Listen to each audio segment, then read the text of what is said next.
I'm talking email today because tomorrow I start an email course on email because I tell that people's email inboxes are out of control, and that's not okay.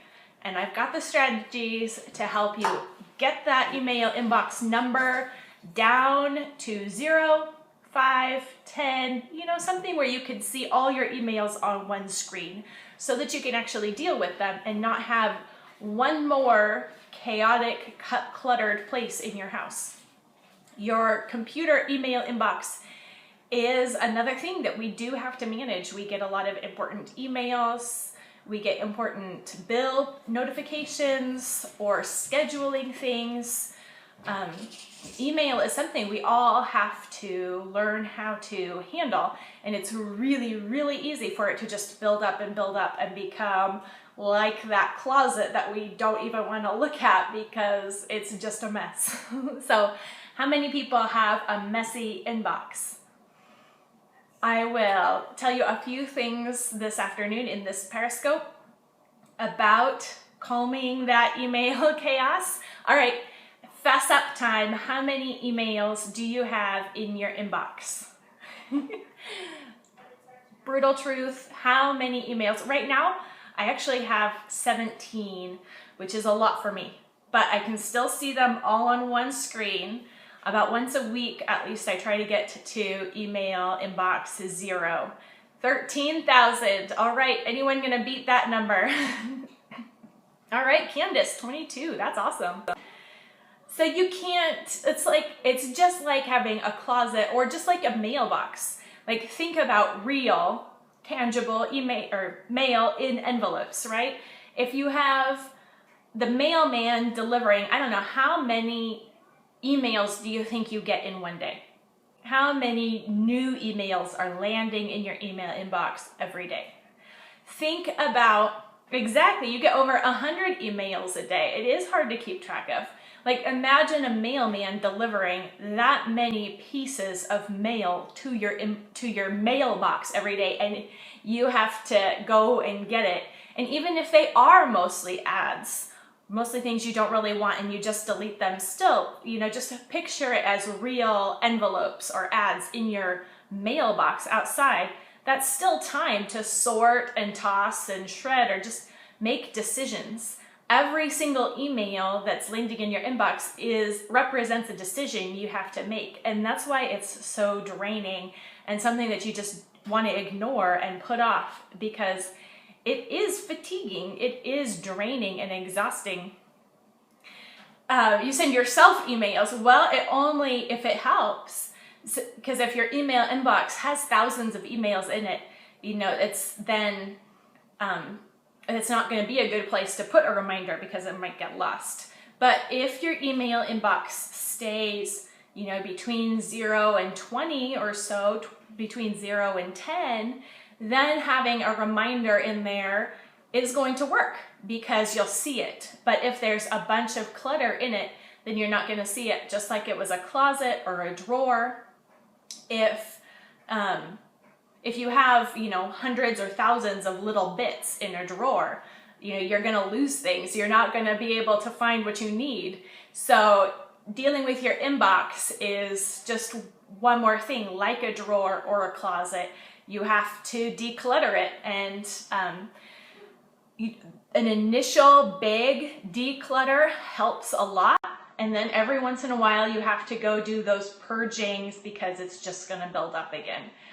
Every once in a while I have to go through and say, all right, somehow I ended up on way too many email lists. I'm getting way too many junk. I have to go through and take the time to unsubscribe. But just imagine if you treated your real mail that lands in your mailbox in envelopes like you treat your email. Think about how that would feel or how that would work. So, picture the mailman coming and delivering 100 envelopes into your drawer and into your mailbox, and probably 3 of the 100 maybe are things that you actually care about, things that you actually need to do something with, a bill or a letter. Just given up because it's so crazy. It explodes so fast. And then what if, so imagine you went to your mailbox and you pulled out all the mail and pulled out those 3 that you wanted to actually do something with, and then put the 97 back in your mailbox. And then the next day the mailman comes around again and puts 100 more in there, and you have to sort and pull all that out to sort through. Now the email inbox does work a little differently since it's arranged by date, but still, it just builds up so fast that pretty soon you're not really going to be able to find those things that are important. The more clutter that there is, whether it's a drawer or a cabinet or your mailbox or your email inbox, the more junk there is, the more likely it is you're going to miss something important, drop something, forget something. Keeping things decluttered is a way to make things manageable and work for you rather than just be this overwhelming thing. Just picture going through however many emails you have in your inbox. Picture each one as an envelope and like having to sort through those in your mailbox. And like, no wonder that's draining and just exhausting to think about. And, it makes you just want to throw it all away and hope that that was okay. But that it's not okay because there might be bills in there. There might be, something that you want. And partly, it's kind of exciting to get, you've got mail. Do you create folders? Well, so it's going to work a little bit differently. How to manage to get from thousands, totally cluttered email inbox, thousands, whatever you have in there, down to something manageable, like say 5. Let's shoot for 5 emails in your inbox. 5 emails you actually have to do something with that you want to keep. My strategies work the best with Gmail because that's what I know the best, because that's what I use. And I've used it since it was invitation only, 10 years ago, whenever it first came out. I've been using Gmail for as long as Gmail's been around. And so a lot of my tips and tricks are specific to Gmail because they have more features than the other email providers. So Gmail has a thing called Archive, and I was just researching, and Outlook has an archive feature, but Yahoo Mail and Juno do not have an archive feature. I still need to look and see if Hotmail does, because I know some people are still using Hotmail or Juno, and Yahoo. I would just really recommend moving to Gmail. They're just better. But so think of, you use Google search, right? Imagine having Google search for your emails. Well, that's what you have with Gmail. The search function is amazing. And so you can archive, and that's not deleting anything. It's kind of like if you have those 200 or whatever envelopes. It's kind of like saying, okay, I'm going to sort through here, pull out the 3 that I actually have to do something with, and then I'm going to take those 200 and just put them in this storage box and put them away downstairs. Now, for most of us at our storage, at least for me, if I did that in my storage room, I might as well be throwing it away, right? Because am I ever going to find anything again? No way. But this is digital information, so it's searchable. So I can just dump all those things in the storage bin, but I can use the search function, and it's almost like every single one of those things is filed in an amazing organization system, because I could say, okay, I want to pull up all emails from the person that I'm looking like, did they send me something about that or did I miss it?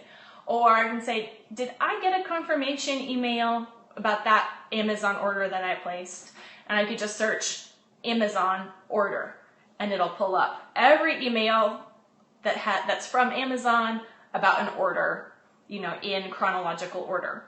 That's amazing. And it means that I could just dump things in that storage box. It's not deleted, they're not gone. they're there to be searched. And so I don't have to worry too much about, am I going to need this in the future? And say, well, I don't need to do anything with this right now. So you should save your inbox for things that you really have to do something with. And I'm guessing if you have thousands of emails in your inbox, that you do not, that most of those are not things you have to do something with. Most of those are things that you think, maybe I want to read it later. Maybe this is just a piece of information. You know, if you're getting social media notifications in your email inbox, you really should turn those off unless you have a really good reason to get each of those as emails. That's just clutter. It's just like getting all the ads in the mail. Imagine getting all your Facebook status things in your physical mail inbox. It just ends up being crazy. And so we have to declutter. And one of the ways that we do that, you can unsubscribe and you can also just archive. And then you don't have to be, you know, worried that you're going to miss something or accidentally delete something that you'll need. I know I have accidentally archived a bill that I should pay. So that was bad. But I was like, now, wasn't I supposed to pay a bill? I didn't pay. And so I could look at the sender, you know, just do the search bar, and it pulled up, and sure enough, there it was. And so I could just go pay it, and it wasn't late, thankfully, because I remembered. It's not ideal, but archive, you can still find them if they're archived. They're not deleted. So that is an excellent feature of Gmail. So if you want to go from, you know, having inbox crazy, thousands of emails in your inbox, and pare that down and make it manageable and have your inbox be something that you're really working from, where you're seeing the things that you need to do and managing your life through your email inbox instead of just looking at it and going, because if you have, you know, hundreds, thousands of emails there in your inbox, every time you open it, every email in there, you're having to filter again or read again and say, now, did I need to do that? Do I? And so it's just decision fatigue, overwhelm, crazy making, looking at that email inbox. So it will really relieve your stress and help you out a lot if you can manage that email inbox and get it down. So that's why I'm doing a free 5-day email course delivered by email. And you can sign up for that. It starts tomorrow. So you can sign up for that at simplifiedorganization.com/email. And